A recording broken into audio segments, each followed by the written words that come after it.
What's up guys and welcome back to the channel. This is your go-to guide DXYZ, and in this video let me take you on a grand adventure of how I created this game time-lapse style. So let's get started. So let's start our treasure hunter game. So first things first would be the theme, and we're gonna go with the art style of anime, and our theme would be City of Gold. Yes, it is El Dorado.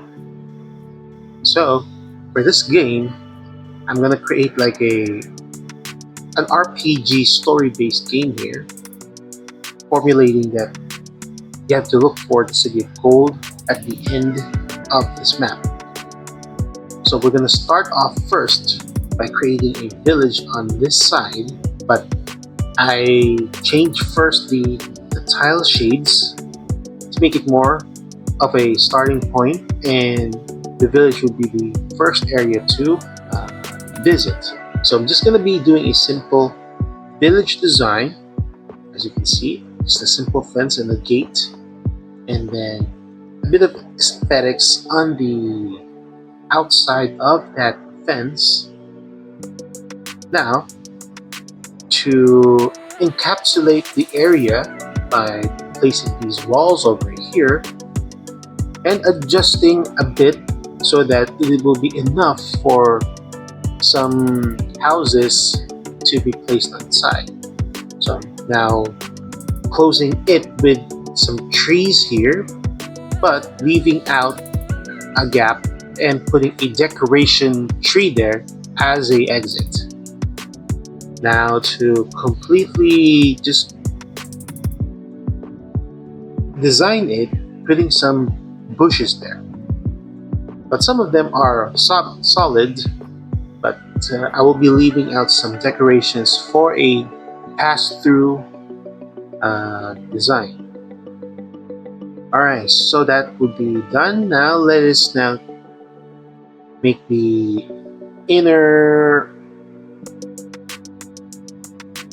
walls of the buildings or the houses. So I'm going for Mayan huts here. Okay, so I'm gonna make several unique designs of the huts. Now to add a bit of decorations like these torches over here. Now this fence here will serve now as the wall for the village and the jungle area. So in order for the player to proceed, he has to pass through this house. See, there is a path on the house to go through the fence and can walk over through the jungle. So that's a way of the player has to explore the area to find a way to get out of this first area and moving on to the next one. So that's the essence of being an adventure here for this game. Have to explore. So now I'm going to create now the jungle area, but I proceeded to make the river-like design here. So I'm just making the guides here, and I'm fortunate enough to get this design of water here because it's kind of difficult to generate bodies of water to make it more realistic. So I'm fortunate to have this design. Actually, I got this on my second try, so I was able to get this perfectly. So this is how it looks like now for a river. Yeah, I'm surprised that it came out like that. So now we're gonna create now the pathway. So I'm going for like if possible like a stepping stones. You know, you see on the river there's some visible stones in the middle for you to cross, but this posed to me a difficult challenge. So what I did is I made a fallen tree in between the river. So with that, I've already finished the river design, so I'm gonna continue on to creating the jungle area. Following it up with a bit of design of some plants, bushes. Then later on I will be making some obstacles, obstacles here. And with this one, I just enclose this so that the player has to come down and move to this sandy area. So you see, I am now placing a wall in between the grassy and the sandy areas, because I will be creating a small village, or rather a small abandoned village here in this area. Okay, so the story behind this is this area of a abandoned village has been uh, destroyed by the gods that they have angered. Most probably because they have not given their offerings. They haven't they made something that have angered the gods to do so. So this is like a lesson to not provoke the gods and anger them. So that's how this backstory of this village is created. That's why the the design here is like it's been abandoned for generations or something like that. Since this is a, if we're gonna put on a setting, this is a long time ago. Okay, so once that design is now complete, I'm just going to again hide those paths inside the houses, so that the player has to navigate to move on to the next area. Okay, so I'm completing now the design as I mentioned. Just gonna put some obstacles here, but these are still decorated leaves here, or plants, to make it more, feel like you're in a jungle. Alright, so I'm just gonna do some more decorations here on this village, just to make it look cool or beautiful. Okay, so I'm gonna be adding some damaging poison ivy leaves there. Alright, so next we go to the next area, and as you can see, I'm extending the river upwards because I am planning that I would be putting a body of water near the city of gold that I will be making. But let me do this first. So what I'm trying to pull off here is getting a bridge in between these. So I'm having difficulty getting the right bridge. Fortunately enough, I got this one. So this would now be the entrance to the city of gold. But this here is where I'm going to be placing my body of water near the city. But later on that one. So let me now create the area of that city here by placing these relic stones to make the perimeter. Okay. So what I'm going for here is I want this to be the right possible area for my city to be built. So let me go forward to the, as I mentioned, the river or the body of water. So I wasn't able to get the right amount, but this is now how it looks like, because I got the right water design that I wanted to.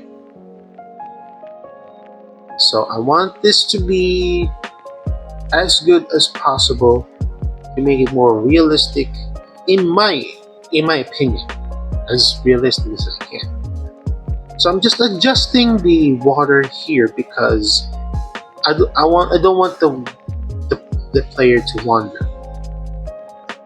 Okay, so this is now how I changed the tile design for the the City of Gold area. So let me now start with this power up. This is a collecting range ability. It allows the player to collect gold from a faraway distance. So I'm going to enclose this on this wall here with the four deities because I plan for the player to navigate on this small path, but these gold bars here are damaging. So at a price for getting gold, they have to pay with their health. So they have to navigate there. Next one is just to make a creative design on the outside of the city by placing these deity statues. Then afterwards, I'm going to be placing now the enemies. Just a bit of few enemies here. Like this one, a tiger, a jungle tiger, a jungle leopard, but having difficulty finding the right leopard here. And then a black panther. Okay, so after this, it's now going to be a maze-like city, or a city in a maze-like form. So I'm now creating the paths inside the city, and then the four corners will be placing a structure there, and I'm going for like Mayan designs. That's how I pictured it to be. So I just went for it. Okay, so now I'm now placing now the designs here to cover the paths. So the player has no choice but to find the right path to the exit for him to, or for the player to retrieve the gold. Okay, so I'm making sure that the path is not really that easy, but once you figured it out, well, it is easy. Right, so let's now place in the NPCs. So we're just gonna place a bit of NPC on this village here, and you have to make sure that they have a conversation with them because they might bear clues on how to get to the city. And just gonna be adding a few um, message zones to fill the gaps of the story. Alright, so now I'm on to the abandoned village. It's going to be placing an NPC there, just like, you wandered. That NPC wandered on this place. Alright, so just continuing on with the message zones here. Be sure to read every message there, just to know how the story goes from there. Right, so this in the city here, it says now when you reach the City of Gold, it will tell you that if you want to get the gold, well, the price of wealth is health. So I encourage you to play the game to understand what that means, so that you would know this will not be just like a very easy game to play, because you would need to make some decisive choices to make, or if not, you will just go back to the very beginning and have to venture out again to go back to this specific area to collect the gold on this spot on the river, because I do plan to put the gold here, like I'm doing it right now. So that's why you need the collecting range ability to get those. Alright, so this is now how it looks like I'm just giving you a quick tour of the finished game here. And as you can see now, that is now the finished uh, creation. So now why don't we see a gameplay? So we start off by talking to the NPCs here. Alright, we can get a weapon inside of these huts, passing through the hut and into the jungle. Alright, so be careful with those poison ivy damaging objects. Okay, so I got there. So I'm gonna go back, quickly pass through, now onto the abandoned village. So there's a obstacle there, got a weapon, and another obstacle to pass through to the small area here. Alright, so I'm about to fight these cats here. Got them. Now onto the city of gold. So you can see I'm now finding my way out of this maze like. And take note, there's only one herb here. That's right there. So getting the collecting rage idol and then collecting the gold. See, if you see at the top of my avatar, I have now retrieved 200 gold. After I get this much gold here, well, the purpose here is if you're a single player, then you're gonna get all the gold here. But if you have with multiplayer, then you're gonna have to fight for the herbs and getting the collecting rage ability to get the gold. So this is what I aim for on this game. And that's it. So I hope you enjoyed and had a grand time of watching this video. Don't forget to leave a like and subscribe to the channel for more videos like this one. If you want to try out Astrocade, well, the link's down below. And don't forget to comment your thoughts on what you think about how I created this game in Astrocade. So thank you again for watching. This is your go-to guide, the XYZ, and I'll see you on the next one.